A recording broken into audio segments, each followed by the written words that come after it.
அனைவருக்கும் வணக்கம். நம்ம எல்லோருமே பணக்காரன் ஆகணும்னு ஆசைப்பட்றோம். ஆனால் பணத்தை எப்படி பார்க்கணும்னு யாரும் நமக்கு சொல்லிக் கொடுக்குறது இல்லை. எல்லோருமே வேலை, வருமானம், தொழில்னு ஓடிக்கிட்டு தான் இருக்கோம். ஆனால் யாருக்கும் ஒரு மன அமைதி கிடைக்க மாட்டேங்குது. அப்போ பணக்காரன்னா யார்?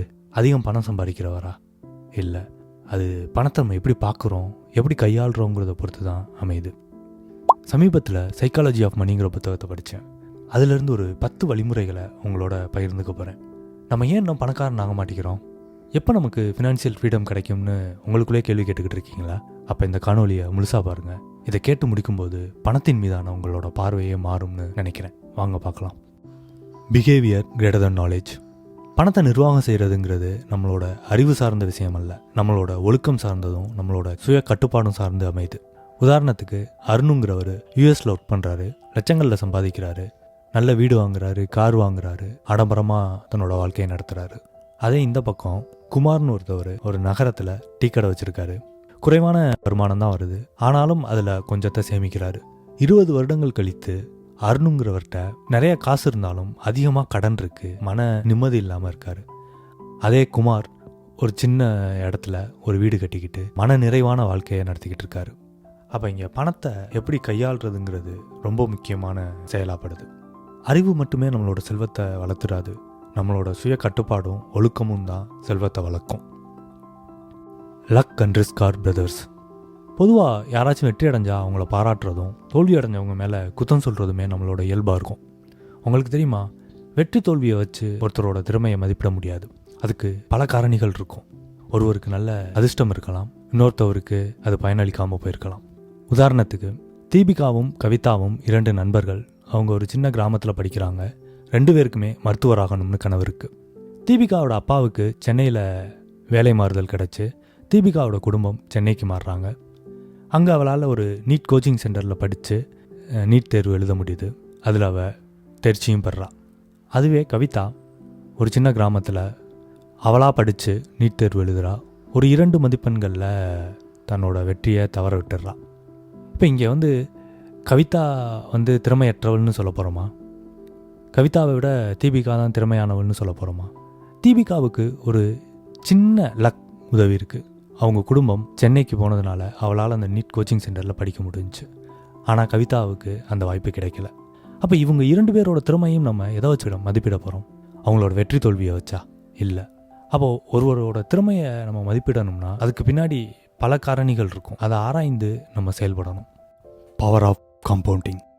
பணம் சேர்க்கணும்னா ரொம்ப அதிகமாக சம்பாதிக்கணும்னு நம்ம நினைக்கிறோம். ஆனால் அது உண்மை இல்லை. பொறுமையாக சின்ன சின்ன தொகையாக இருந்தாலும் நீண்ட காலத்துக்கு தொடர்ந்து அதை சேமித்தோம்னா அதுதான் நம்ம வாழ்க்கையை மாற்றும்.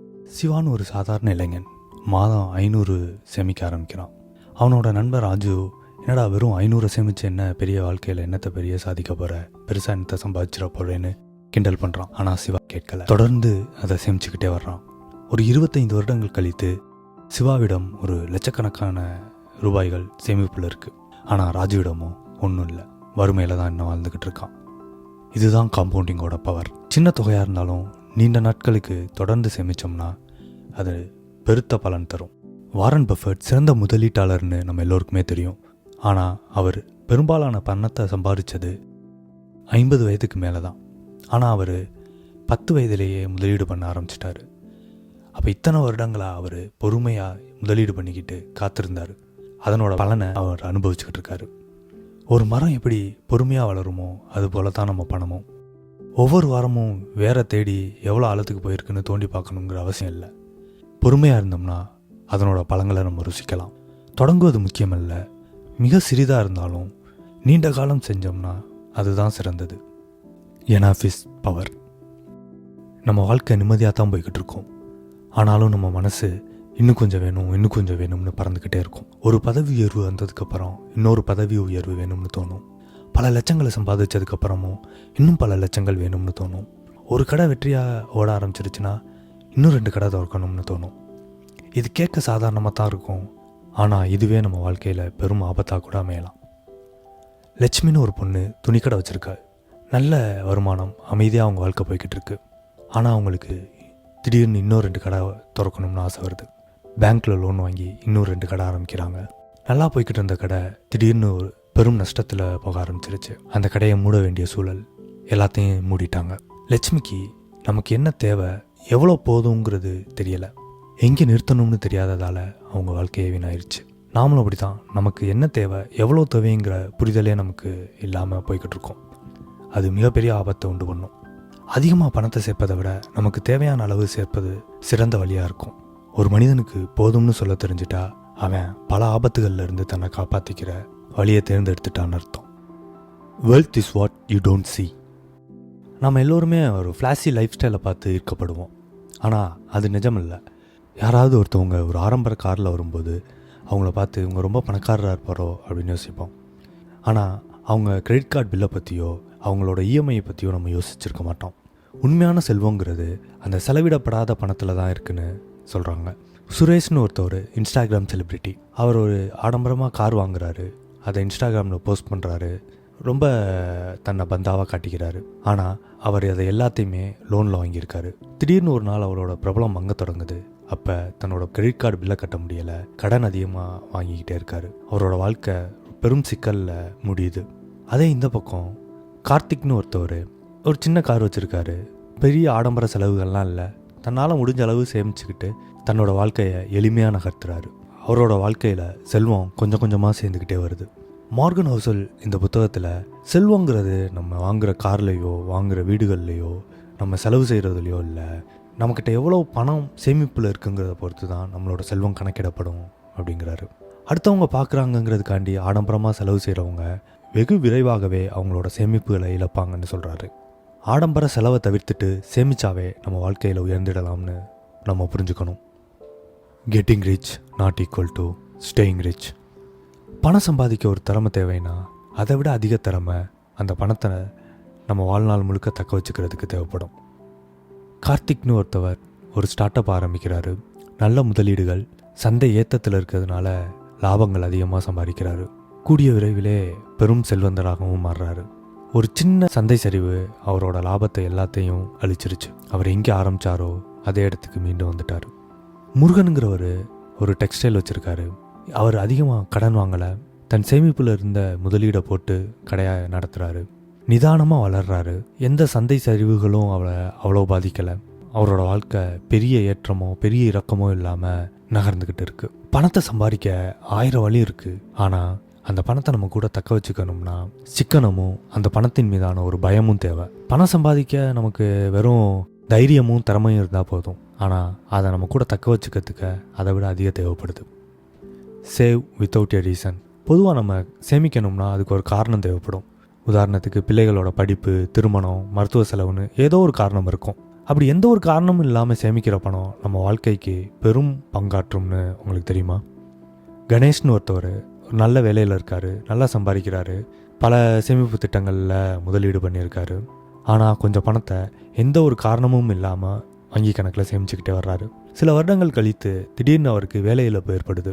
அவர் பதட்டப்படலை, ஐயோ என்ன பண்ண போகிறோம்னு தெரியலேன்னு புலம்பலை. அவர் அமைதியாக வீட்டுக்கு வர்றாரு, தன்னோட குடும்பத்துக்கிட்ட நிலைய சொல்கிறாரு, பொறுமையாக வேலை தேடுறாரு. ஏன்னா அவருக்கு சேமிப்பில் ஒரு தொகை இருக்குது. அந்த தொகை அவரோட வாழ்க்கையில் வருமானமே இல்லாமல் ஒரு 6 மாதங்களை கடத்த உதவுது. அப்பேற்பட்ட ஒரு சேமிப்பு இருந்தால் அசாதாரண சூழல் வரும்போது அதை எதிர்கொள்ள நமக்கு மன தைரியமும் பலமும் இருக்கும். Time beats timing in the market. நம்ம முதலீடு பண்ணுறதுக்காண்டி சரியான நேரத்தை எதிர்பார்த்து காத்திருப்போம். மார்க்கெட் எப்போ ஏறுமோ அப்போ வேகமாக ஓடி போய் முதலீடு பண்ணுவோம். மார்க்கெட் விழுக போகுதுன்னு தெரிஞ்ச உடனே வேகமாக போய் அதை செல் பண்ணிடுவோம். இப்படி தான் ஒருத்தவரும் மார்க்கெட் உச்சத்தில் இருக்கும்போது முதலீடு பண்ண ஆரம்பிக்கிறாரு. நிறையா பணங்களை முதலீடு செய்கிறாரு. திடீர்னு ஒரு நாள் மார்க்கெட் சடனாக கிராஷ் ஆகுது. ரொம்ப பயப்படுறாரு. ஆனால் கொஞ்சம் யோசிச்சு அந்த டயத்துலையும் அவர் இன்வெஸ்ட் பண்ண ஆரம்பிக்கிறாரு. அவர் தொடர்ந்து இன்வெஸ்ட் பண்ணிக்கிட்டே இருக்காரு. மார்க்கெட் ஏறுதோ இறங்குதோ அதை பற்றி அவர் கவலைப்பட்டதே இல்லை. தொடர்ந்து தன்னால் முடிஞ்சதை சேமிச்சுக்கிட்டே வர்றாரு. அந்த நிலைத்த தன்மை அவருக்கு பல கோடிகளை சம்பாதிச்சு தருது. ஸ்டாக் மார்க்கெட்டில் நம்ம எப்போ முதலீடு பண்ணுறோங்கிறது முக்கியம் இல்லை, எவ்வளவு நாள் முதலீடு பண்ணுறோங்கிறது தான் ரொம்ப முக்கியமாக இருக்குது. இங்கே டைமிங் முக்கியம் இல்லை, டைம் தான் ரொம்ப முக்கியமாக கருதப்படுது. Tail events drive success. வெற்றிங்கிறது அவ்வளவு எளிதாக நமக்கு கிடச்சிடாது. அதுக்காண்டு கடும் முயற்சிகளை நம்ம கொடுக்கணும். ரொம்ப நாள் உழைத்து ஒரு கட்டத்தில் சோர்வாகி அதை கைவிட்டுட்டோம்னா வெற்றி பெறுவதற்கான அந்த வாய்ப்பை நம்ம தவற விட்டுட்டோம்னு அர்த்தம். அதுவே நம்ம முயற்சி செய்து கொண்டே இருந்தோம்னா என்னைக்காச்சும் ஒரு நாள் வெற்றி நமக்கு கிடைக்கும். அந்த வெற்றி கிடைக்கிற வாய்ப்பை நம்ம தக்க வச்சுருக்கோம்னு அர்த்தம். உதாரணத்துக்கு பல நிறுவனங்களோட ஆரம்ப காலங்களில் அவங்களோட வளர்ச்சிங்கிறது ரொம்ப மந்தமாக இருக்கும். திடீர்னு ஏதோ ஒரு மாற்றம் அவங்களோட தொழிலை அபாரமாக வளர செய்திருக்கும். இதுபோல தான் நம்மளோட வாழ்க்கையிலையும் நம்மளோட முயற்சி என்னைக்காச்சும் ஒரு நாள் பலன் அளிக்கும். அந்த பலனை அனுபவிக்கணும்னா அந்த முயற்சியில் நம்ம ஈடுபட்டுக்கிட்டே இருக்கணும். அதுக்கான வாய்ப்பை நம்ம தக்க வச்சுக்கிட்டே இருக்கணும்.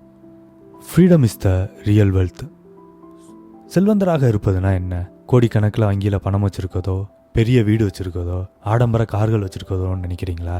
இல்லை, சுதந்திரம் தான் மிகப்பெரிய செல்வம். நம்ம காலையில் நமக்கு விரும்புகிற நேரத்தில் எந்திரிக்கிறதும், விரும்பிய வேலையை செய்கிறதும், நம்மளோட அன்றாடங்கள் மீதான கட்டுப்பாடு நம்ம கையில் இருக்கணும். அதுதான் நம்மளோட பெரிய சுதந்திரம். அப்படிப்பட்ட சுதந்திரம் உள்ளவங்க தான் வாழ்க்கையில் ரொம்ப மகிழ்ச்சியாகவும் குறைந்த மன அழுத்தத்துடன் இருக்காங்கன்னு ஆய்வுகள் சொல்லுது. ஏன்னா அவங்க தங்களுக்கு விரும்பாத விஷயங்களுக்கு எஸ் சொல்கிறதில்ல. அவங்களுக்கு எது தேவையோ அதை மட்டும்தான் செய்கிறாங்க. பணத்தை தேடி ஓடாமல் இத்தகைய சுதந்திரத்தை அடைய துடிப்பது தான் உண்மையான செல்வமாக இருக்கும். நம்ம பார்த்த இந்த 10 வழிமுறைகளும் நம்ம வாழ்க்கைக்கு மிகவும் பயனுள்ளதாக இருக்கும். முதலாவது, நம்மளோட அறிவை விட நம்மளோட பழக்க வழக்கம்தான் நம்மளோட செல்வத்தை உயர்த்த உதவும். லக்கும் ரிஸ்க்கும் வாழ்க்கையில் எப்போ வேணாலும் வரலாம். அதனால் ஒருத்தவரோட வெற்றியையோ தோல்வியையோ வச்சு அவரை மதிப்பிட வேணாம். Power of compounding. நம்ம எவ்வளவு முதலீடு பண்ணுறோங்கிறது முக்கியம் இல்லை, எவ்வளவு நாள் முதலீடு பண்ணுறோங்கிறது தான் ரொம்ப முக்கியம். Knowing is enough. போதும்னு எப்போ சொல்லணும்னு நமக்கு தெரிஞ்சிருக்கணும். வாழ்க்கையில் எது நமக்கு போதும்னு தெரிகிறது ரொம்ப அவசியம். Wealth you don't see. நம்ம செலவு பண்ணுற அந்த ஆடம்பர வாழ்க்கை அல்ல நம்மளோட செல்வம். நம்ம பயன்படுத்தாத அந்த செலவிடப்படாத பணம் தான் நம்மளோட உண்மையான செல்வம். Getting rich not equal to staying rich. செல்வந்தர் ஆகிறது ரொம்ப பெரிய விஷயம் அல்ல, அந்த செல்வந்தராக நிலைத்து இருக்கிறது தான் ரொம்ப பெரிய விஷயம். அதுக்கு அந்த பணத்தின் மீதான ஒரு பயமும் சிக்கனமும் நமக்கு தேவை. Save without reason. காரணமே இல்லாமல் ஏதோ ஒரு தொகையை நம்ம வாழ்க்கைக்காண்டி சேர்த்துக்கிட்டு இருக்கணும். அந்த சிறிய தொகை நம்ம வாழ்க்கைக்கு பெரிதும் பயனாக இருக்கும். Time beats timing. நம்ம எந்த நேரத்தில் முதலீடு பண்ணுறோங்கிறது முக்கியம் இல்லை, எவ்வளவு நேரம் எவ்வளவு காலம் முதலீடு பண்ணுறோங்கிறது தான் ரொம்ப முக்கியம். Daily events. வாழ்க்கையில் எப்போ வேணாலும் மாறுதல்கள் ஏற்படலாம். அந்த மாறுதல் ஏற்படும் போது நம்ம அந்த வெற்றிக்கான முயற்சியில் இருக்கணும். நம்ம அதை கைவிட்டுட்டோம்னா நமக்கு எதுவும் கிடைக்காது. Freedom is a real wealth. உண்மையான செல்வம் எதுன்னு நம்ம தெரிஞ்சுக்கிறது ரொம்ப முக்கியம். சுதந்திரம் தான் நம்மளோட உண்மையான செல்வமாக இருக்கும். இப்போ நீங்கள் பணத்தின் மீதான உங்கள் மதிப்பை மறுபரிசீலனை செய்து பாருங்கள். பணத்தின் மீதான உங்களோட பார்வை மாறி இருக்கும்னு நினைக்கிறேன். இதுபோல் உபயோகமான கருத்துக்களுக்கு வாய்ஸ் ஆஃப் வானலில் இணைந்திருங்கள். நன்றி, வணக்கம்.